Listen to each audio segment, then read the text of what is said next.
Hey guys, wanted to talk for a minute about cancellations. I noticed that it's a topic that causes a lot of people frustration, and it's caused me frustration too, but I think we really make a bigger deal out of it than it actually is, and I think if we just follow a couple simple strategies, it's not an issue that we'll have to worry about or stress about at all.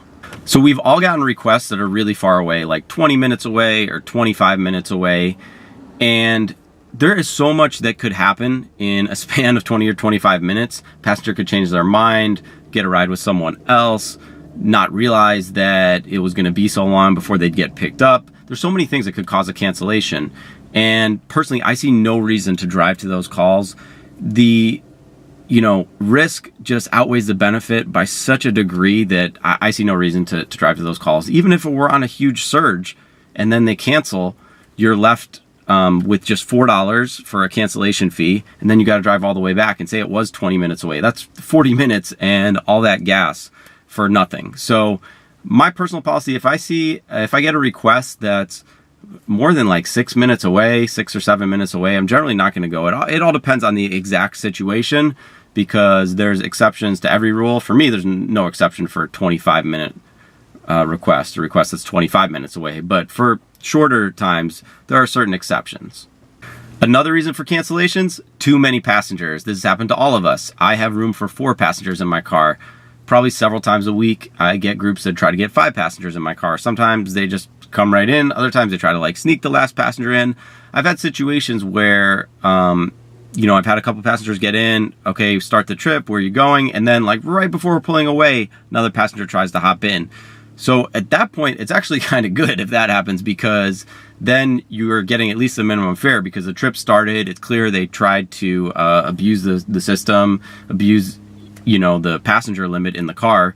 So you should be compensated for the trip, and in some cases a cancellation fee as well. Like on Uber, for example, that happened to me once, and I got the minimum fare of what it was like $8 because of the surge, plus the cancellation fee, which is $4. So that worked out pretty well. Important thing to note is, if for some reason, that does happen, it would be better to have the passenger cancel the trip during the trip rather than you end the trip. Because if you end the trip on your app, you can still be rated, and it's likely that passenger is going to give you a low rating. But you can actually ask them, say, hey, could you please cancel the trip on your app and, find another ride or whatever. And if they cancel it on their app, then the trip is canceled and nobody gets rated, but you still get that minimum fare and the cancellation fee that I mentioned. Now, one more reason for cancellations is rider no-shows, and this has happened to all of us. We get to the pickup point and nobody comes out. You can't reach them by phone. They're nowhere to be found. So if it's not a particularly busy time, most of the services, they give you the cancellation fee after 5 minutes or less. Sidecar is 2 minutes.